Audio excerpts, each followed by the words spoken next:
This week's episode of The God of High School definitely has two feelings coming from my mind right now. Number one, Jin's grandfather seems like an absolute beast, and I'm really excited to learn more about him, hopefully, while he's still alive. I mean, we kind of get the idea that he's like Jin says, if anyone ever has to be worried, it should be the people going up against his grandfather, but based on the end of the episode, he is chained up and bloody. I hope they keep him around, but if not, I hope we get to see a lot about him in the past if he does go out, and hopefully if he does stay alive. We get to see him more in action and just the type of person he is, because not only did he take great care of his grandson, sure, he may have quote-unquote abandoned him on his birthday, but that picture and knowing where that picture came from and the significance and symbolism it has, as basically it was the last birthday gift he probably received from his grandfather, and just the idea that not only that, he takes care of other people's kids, and he was able to teach him and give him a book of knowledge that made him into a total badass. And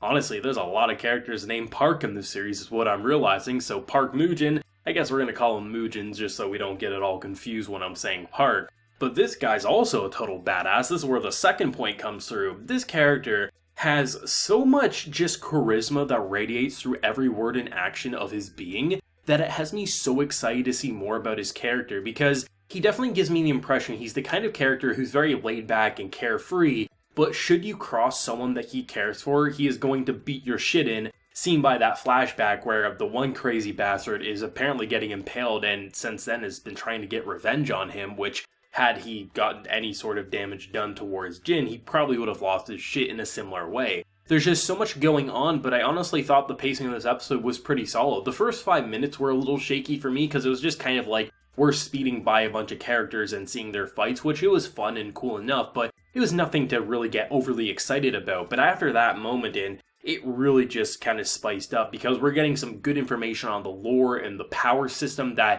you know, a lot of us still don't know what's going on. We know they're borrowing the power of the gods and basically they can harness that abilities for themselves. They can also hold their weapons at times. But where does it come from? Is it just like gifted upon certain people? Can anyone get it? And we're getting more information in this episode, slowly kind of revealing the mystery of this mysterious power that apparently not everyone can get it. People can dedicate their entire life and not be able to use this ability. But for other people, sometimes it is just that miraculously happens because they want it. There's definitely a lot of mystery surrounding it, but when you are saying you're borrowing basically the powers of the gods, it kind of makes sense to have that air of mystery and not totally comprehend it, but understand a decent amount of a rule set, so you can look at characters like Han and the others and say there's potential for them getting this power, and if they don't, they're not going to make it far in the tournament, as clearly they all recognize. The thing that actually caught me the most off guard with the three was that Jin himself didn't want to borrow someone else's power, but he wanted to use his own. Which I think that could be an interesting narrative should he not use this ability throughout the tournament or maybe even the entire series. But at the same time, it almost feels like this is a show that's saying they have to if they want to get anywhere in this world. But maybe Jin's so naturally gifted he doesn't need to borrow someone else's power. I'm not totally sure yet, but I'm really excited to see what they do with it because it seems like the other two are definitely on board. Han the most. He's literally feeding a poor bastard. This man has lost 9 months worth of pay, and it almost seems like the way their system works is they just kind of assume that, hey, you should be good enough that you don't need to break your limiter, and if we say we're gonna remove your limiter, it means shit's getting serious. And this man keeps trashing places and breaking rules left and right that he has to scrounge up a $5 coin just to eat a meal, and then there's Han coming in being like, I'll feed you every day if you teach me the ways of your magic, and I'm like, my man, this scene's ridiculous, but it totally works so flawlessly. It's actually giving a way to make the cast not feel as bloated in the way that there's a lot of characters. There really, really is. So what's the best way to take all these like main and supporting characters and have them feel like they can share the screen fairly equally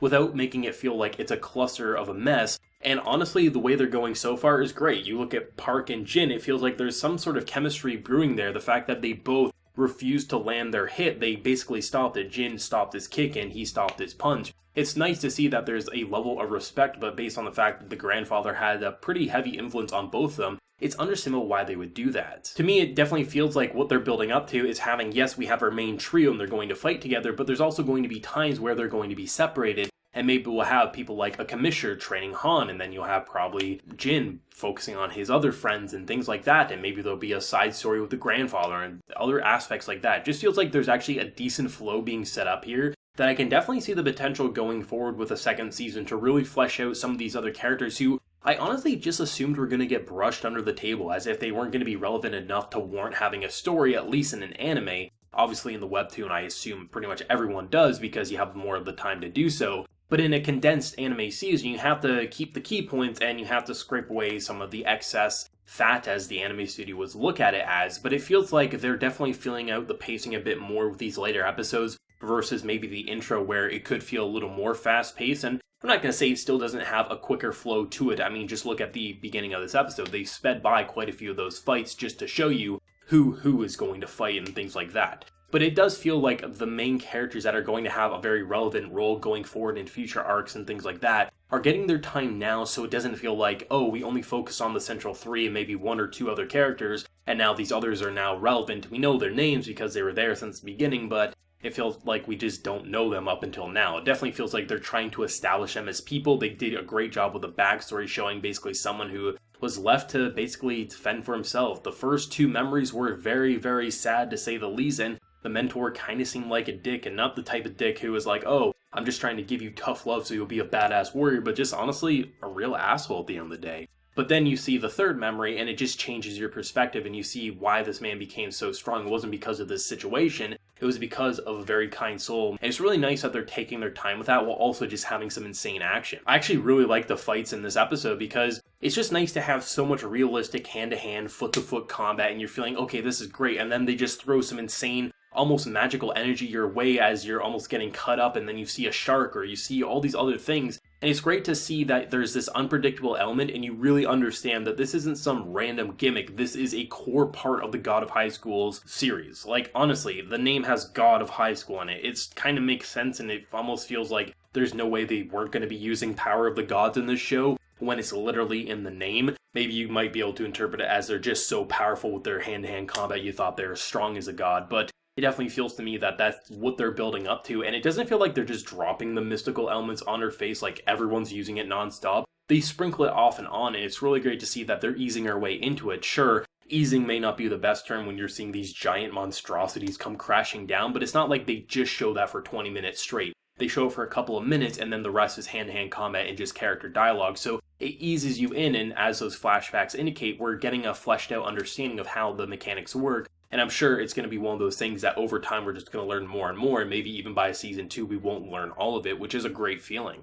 I think this episode did great for character relationships, establishing flashbacks in the past and future motives and things like that. We're getting a bit more understanding of this crazy bastard who keeps saying everyone sucks and is trying to kill other people. It feels like things that may have felt either rushed or like we just had no clue are starting to make a little more sense, which gives me a lot of faith with the coming episodes. So things aren't just going to feel like they magically happen or they skipped anything or things like that. It just felt like a very solid episode overall. And the only complaints I honestly have are the first 5 minutes, because it didn't feel like we had any real connection to what was happening. It was some fun action, but it was really speeding by to get to the main narrative, which was the other 15 minutes. So it's not a big deal. Just for the first little bit, I was like, I wonder if this is going to be a lackluster episode, but it quickly shaped around and became another amazing episode of The God of High School. Of course, as always, let me know your thoughts and feelings down below. Did you love it? Did you hate? Your favorite moment? And where do you think I might go next week? Of course, if you enjoyed the video, be sure to leave a like to show your support, and remember to hit that subscribe button if you happen to be new around here. So until next time, everyone, please take care and have a good one.